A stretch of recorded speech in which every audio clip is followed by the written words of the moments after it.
Namaskar to all students. I, JVN Sakshi Pandey, Assistant Professor of Jyoti Vidyapeeth Women's University and the Department of Food and Biotech, Faculty of Agriculture and Veterinary Science. And in this session, we will basically talk about the vitamins, and the first class of our vitamins is the paradoxin. But first, starting with the paradoxin, first we should know about what is vitamin, what are the classes of vitamins, and how it is widely distributed in our nature.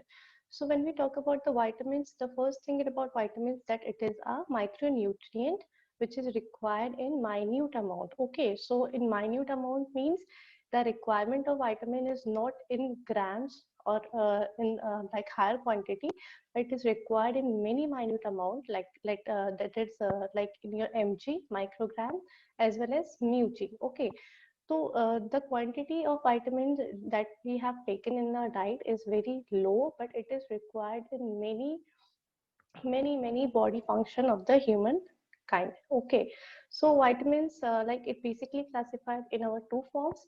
First is your fat soluble, second is your water soluble. So when we talk about the classes of vitamins, then the fat soluble vitamins is slightly different to the water soluble vitamins. Okay, so as our name suggests, fat soluble vitamins, what are they? They are soluble in fat. Okay, soluble in fat, which makes them absorbed in the body. Okay, as they are soluble in fat, so they can easily absorb in our body. And the basic organ which is basically absorb the fat soluble, it is liver. Okay, so in liver they are widely absorbed, hence they are fat soluble. An example of fat soluble is our vitamin A, vitamin D, vitamin E, and vitamin K. Okay, so this is the basic introduction about the fat soluble vitamins. The second class is here water soluble vitamin. Water soluble vitamin, what are they? They are soluble in water. So they can't be absorbed in human body. Okay, so they are soluble in water. They can easily excreted out by the urine. So they are not absorbed in a human body, as well as their absorption is dangerous, so it is toxic if they absorb in the body. So they are widely excreted in urine, in many other forms, but they are not absorbed in liver as well as any part of our body. Okay, so these are water soluble. And the example of water soluble is a B complex. B complex may it contains the B class vitamin B family, and the second one is your ascorbic acid, that is also known as vitamin C. Okay, so starting with the session, the first session of your class is your paradoxin. So paradoxin, when we talk about it, is a water soluble vitamin. As I've explained earlier, water soluble vitamin, so it means it can't be absorbed in a human body. They are soluble in water and it can be excreted out in urine. Okay, so let's take a glance at paradoxin. What is paradoxin? Paradoxin is also known as B6. Okay, and paradoxin is a water soluble vitamin. There are many other derivatives of paradoxin. They are basically three related compound of paradoxin. The first one is your paradoxal. Okay, it contains aldehyde group as it contains suffix al. Paradoxal, it contains alcohol group, paradoxal amine. Okay, so paradoxal amine contain amine group, so they contain amine group as they contain suffix amine.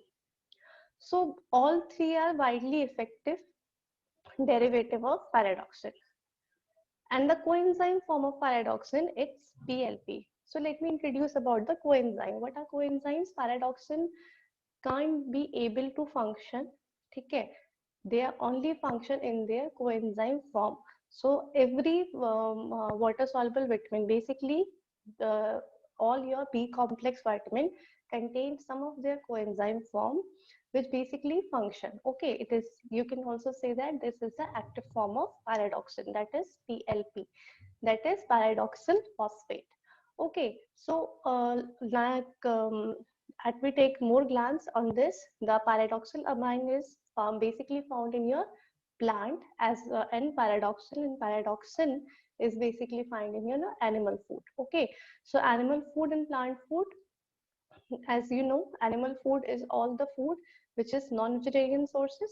Plant food is the vegetarian sources. Okay, Paradoxin can be converted to paradoxal and paradoxal amine. Okay, and its active form of paradoxal is paradoxal phosphate, that is your PLP. Now, when we talk about the conversion of paradoxin, so it's basically done by one enzyme, that is your paradoxal kinase. So this enzyme, what they do, by utilizing ATP molecules, that is adenosine triphosphate, energy giving molecule, by utilizing them, these enzymes make it convert. Okay, how it can be converted? First is your paradoxin converted into paradoxal and paradoxal amine. Okay, then by the help of kinase, okay, by the help of kinase, paradoxal is converted into paradoxal phosphate and paradoxal amine is converted into paradoxal amine phosphate. And these two make one compound, that is 4-paradoxic acid. Okay, so this is the basic, when you can say that this is a basic conversion of paradoxin. Now we talk about the metabolism of paradoxin. So metabolism, when we talk about metabolism, what is metabolism? That is like the heat generation that we take in our body while consuming any sort of nutrient. So metabolism is basically, paradoxin metabolism is divided into three types. First phase, the absorption; in second phase, transport; and the third phase, storage. So absorption is what it is occur in paradoxal jejunum by the passive diffusion. So passive diffusion is basically the method. It is basically a method to absorb the paradoxal jejunum. Okay. In the mucosal cell, all forms of paradoxin are converted into paradoxal, and the absorption takes place by this method. Then the second is your transport. So it is basically transported in the bound form of aluminium, that is the transportation of the paradoxin. The third phase is your storage. So when we talk about the storage in the tissue as a coenzyme form of PLP. Okay, so PLP we have discussed earlier also, that is your paradoxal phosphate. So the storage takes in the form of coenzyme, that is PLP. Mainly it is absorbed in liver, brain, kidney and muscle. Then the last phase is your excretion. In excretion, basically the excretion part is what?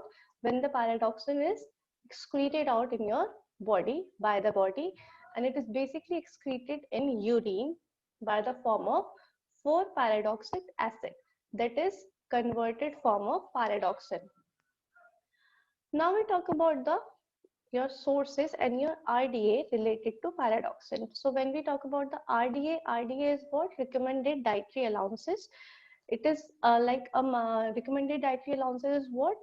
Like how much paradoxin you have to be consumed according to your age group. So when we talk about an adult man, so an adult man is what? More than 20 years. The class of it is known as adult man. So adult man is a male which is more than 20 years. Okay, so more than 20 years adult man should be required 2 to 2.5 mg per day of paradoxin. Second is your adult woman. So adult woman is what? Who are more than 20 years of female. So it is also required 2 mg per day, and in pregnancy and in lactation, it is required by 2.5 mg per day. Okay, so this is the RDA.